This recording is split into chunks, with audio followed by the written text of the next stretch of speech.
Just a moment, Madam Secretary. We need to clear these rooms. Of course. I know the drill. Simmons on 2. Marston, you take the hall. That sounds perfect, sir. Yeah, the secretary and I will see you then. Okay. Oh, solid crowd tonight, Madeleine. It was a good one. I don't know, Devon. The energy out there, the feeling I'm getting in the cities and the towns, it's different, somehow. More urgent than it used to be. Sure, people are tired of division. They miss having a federal government in states that are actually united. I'm old enough to remember what it was like. It wasn't perfect, not by a long shot, but it looks awfully rosy compared to what we're living with now.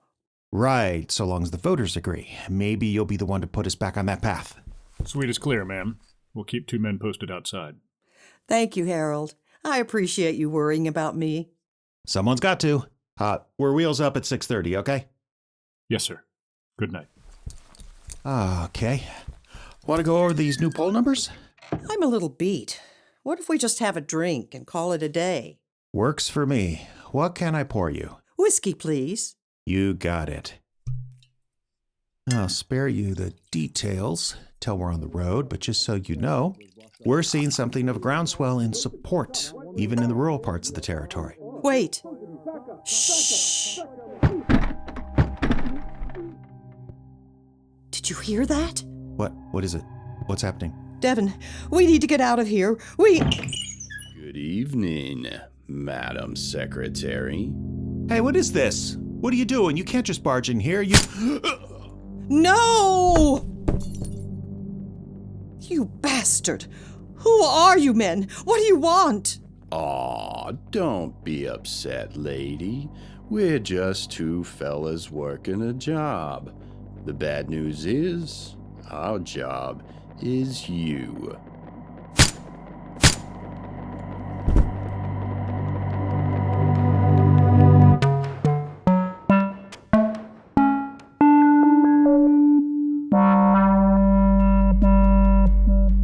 Spoken Signal Audio Drama presents Agents by Robert Arnold. Episode 1, A Death on the Bridge.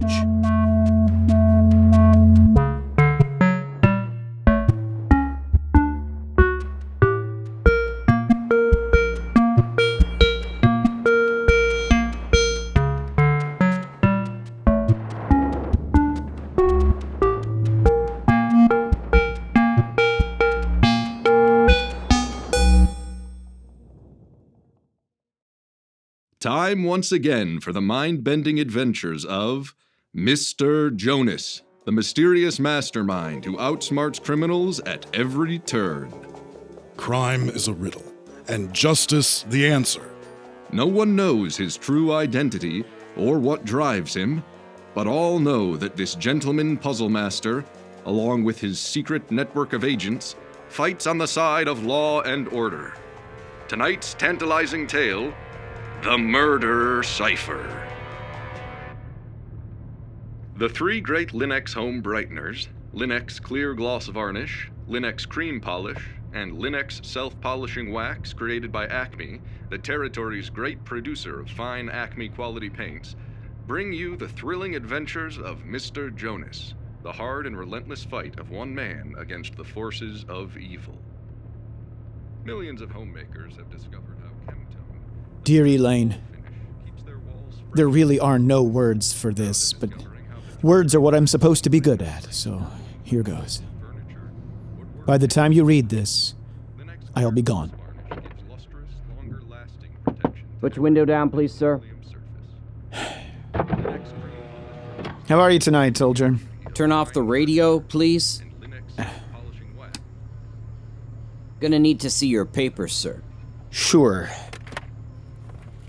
Here you go. The reasons are unsurprising and embarrassingly prosaic, but they're real, Elaine.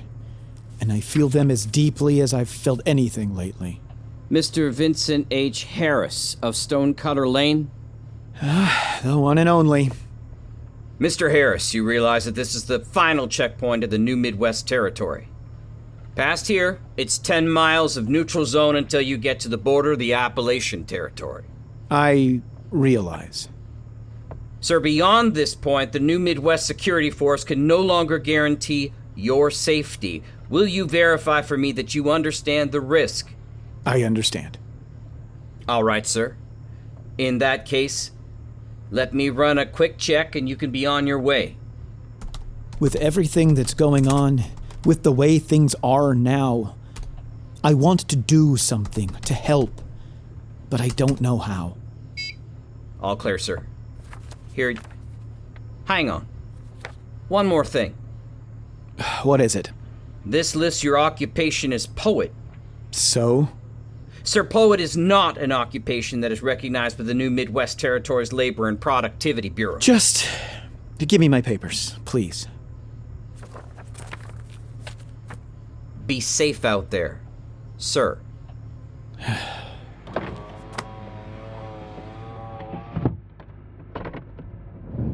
In short, Elaine, I want what you have. I see you going into battle every day, fighting hard to make the world better. I know the toll it's taken. On you, on us. But the work you're doing, it matters. You're out there in the trenches, Elaine. I admire that so much, and I want it for myself. But what can I do? What can I offer that's even worth a damn? Authorization to teach a few community college courses, a couple lines of bad verse, and what? Well, looks like I finally got the drop on you, Jonas. Have you? Or was I able to replace the bullets in your gun with harmless blanks? You're bluffing. Perhaps. Why don't you pull the trigger and find out? Of course, if you take a shot at me, then Deadeye, my sniper, will be more than justified. No. It's hopeless. I'm hopeless. So I've decided. If I can't be what the world needs, or even what you need, I'm better off getting out of the way.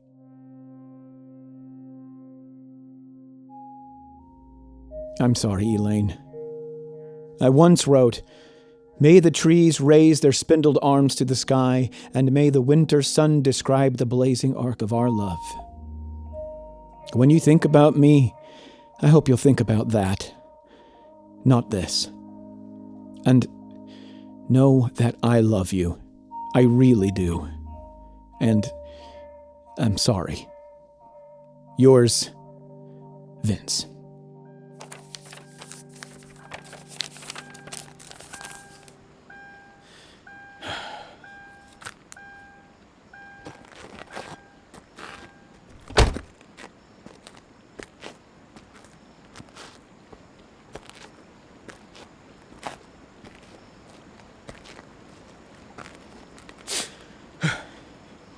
Okay.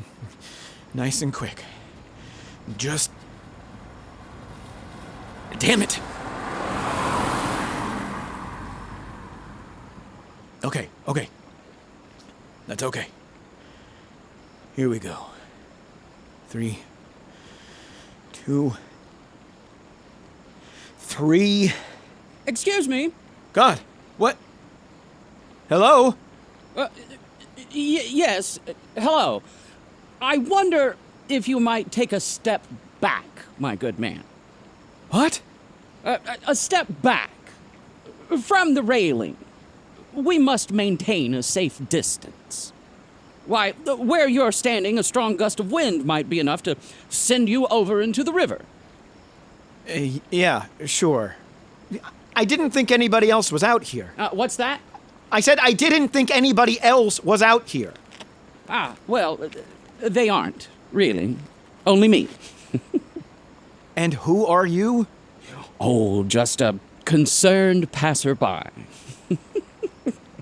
A passerby? Out here? You realize this is a neutral zone, right? No law enforcement out here, no protection. And yet, I am not the one who requires protection, Mr. Harris. Do I know you? Perhaps. I certainly know you. And I know the broken pieces of your life in desperate need of someone to put them back together. Oh, wait a minute. Stop right there. All right. Not another step until you tell me who you are. Well, haven't you guessed? The gentleman puzzle master? The brainiac bane of the underworld? From the radio program? A little bit of public relations. But that's just a story. And yet, here we are. Now, enough about me. I wonder, what exactly did Mr. Harris come to this bridge to accomplish? That's none of your... Let's see. A dark night, neutral territory, a rushing river below. Oh, a note left on the dashboard of a car. A general disheveled appearance. Could it be that Mr. Harris intends to do something drastic? No. Maybe. To be honest, I'm not really sure myself. It's not the first time I've driven out to this bridge. Oh, how terribly tragic. And yet how fortunate that I am here, and that I have perhaps some chance of altering the course of this line of events. Look, pal, I don't know you, and I don't have to listen to you, all right? I mean, I might still... You very well might, Mr. Harris, and that will be your decision. But first, please allow us to make a counteroffer. Us? Who is... Oh! Got him, boss. Mr. Harris, I am pleased to introduce you to one of my associates, Mr. Flowers. Nice to meet you. Let me go! Let me go! Mr. Flowers, what is Mr. Harris saying? Wants me to let him go. Well, understandably. You see, Mr. Flowers, at this point in his evening, Mr. Harris already intended to be over the railing of this bridge. Now, we have delayed him. Why don't we rectify that? Now, Mr. Harris, would you still like Mr. Flowers to let you go? No, I'm good. Wonderful. Now, please do not be alarmed. I only wish to talk. Mr. Harris, if your life is worth so little to you, perhaps you will allow me to see what I can make from it. As I suspect you know, I operate a network of trusted agents who assist me in my efforts. Together, we chip away at the foundations of power, at the safety and security of those who would exploit the common person for their own gain. Now, I am inviting you to join us. Why should I? The choice is entirely yours. Regardless, you came here to accomplish a task, Mr. Harris, and I am happy to say that you have succeeded. Congratulations. You are now dead. Your car will be found, your note will be found, your wife will be notified, official papers will be drawn up and filed. Now, given this, it is perhaps a bit odd that your heart continues to beat, your synapses to fire. But that is simply a matter of timing. Those functions will cease one day. Whether that day is today or many years from now is of no particular consequence. As far as the wider world is concerned, you are dead. As for your unusually animate corpse, then, Mr. Harris, it has two options. Mr. Flowers can simply let go, and it can be whisked away by the river as you intend. What's the other option? It may be whisked away by me, put to use in a life of danger and intrigue. That life may not last long either, who knows? But I can promise you that any time you have remaining will be lived with purpose. Well, which will it be?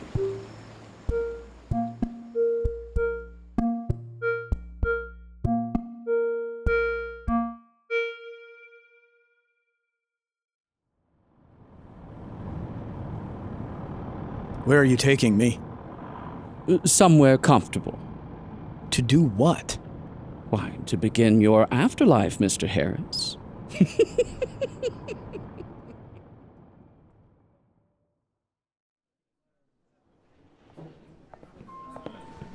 Good evening, Mr. Omni.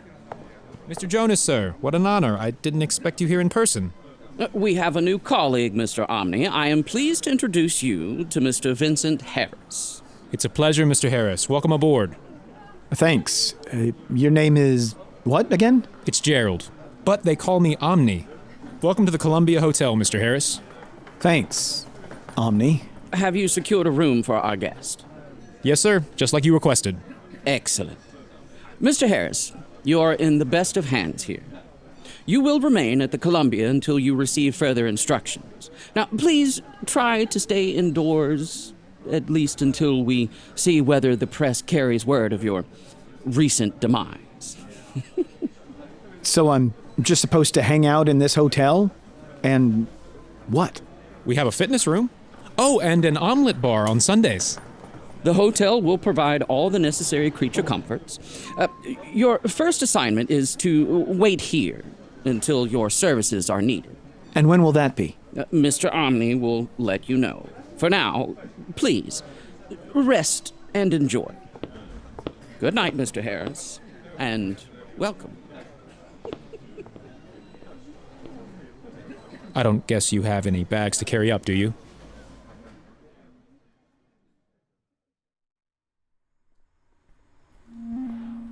Fair elections now! Fair elections now! Fair elections. Hey, man, you work here? You one of those bureaucrats? You may have a lot of people fooled, man, but not us. The same party wins every single election? It's not possible, man. When can we see the counts? Bull, if you don't mind. Yes, sir. Well, hey, you can't just...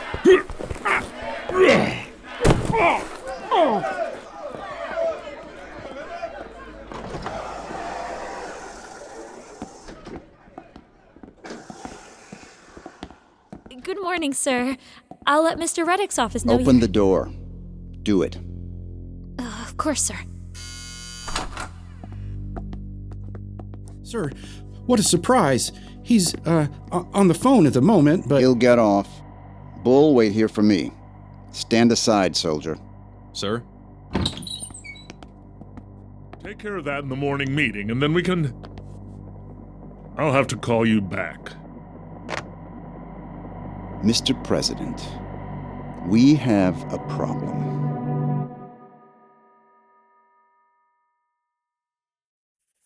Dear Elaine, this is a very different letter than the last one I wrote you. I imagine you've read that letter by now. This one, you'll never read. I've been at the Columbia Hotel for 3 weeks, eating in the restaurants, swimming in the pool, watching TV. Thankfully, it's a pretty big place, and people come and go all the time, so no one pays me much attention. Except someone does. A whole closet full of clothes showed up at my door that first morning. Nicer than anything I've ever owned, and the fit was perfect. Everything else I've needed, I've just called down to Omni at the front desk, and voila. As you can imagine, I've had a lot of time to think. Elaine, I promise I didn't do any of this to deceive you, to hurt you. I never thought I'd be here in this hotel, or here in general. But I do feel I've been given...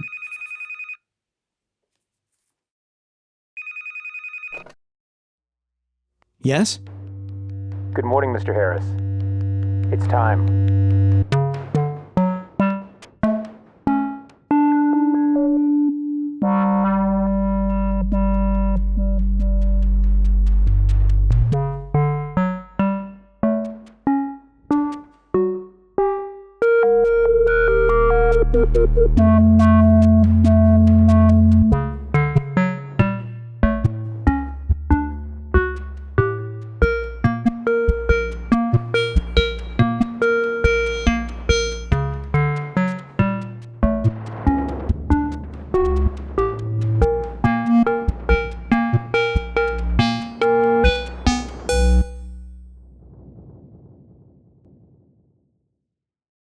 Episode 1 of Agents was written by Robert Arnold and featured the voices of Marques Brown as Vince, Jude Knight as Madeleine, Jeffrey Adams as Devon, Stephen Brown as Crandall, John Maness as Mr. Flowers, Stephen Garrett as Omni, Tony Isbell as Blue Eyes, Bill Andrews as the President, and Keplinger as Mr. Jonas.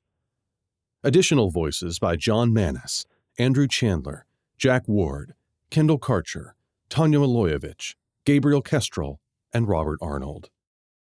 Principal dialogue recorded by Daniel Lynn at Archer Recording Studio in Memphis, Tennessee. Original score by Erik Jourgensen. Sound effects by Robert Arnold and Karen Strawn, with additional sounds from freesound.org and soundstripe.com. Artwork by Shane McDermott. Special thanks to Kalman Benshot, Karen Strawn, and Marques Brown. Assistant directed by Karen Strawn. Produced and directed by Robert Arnold. To learn more about Spoken Signal audio drama, hear our other productions, and get in touch, visit us at spokensignal.com.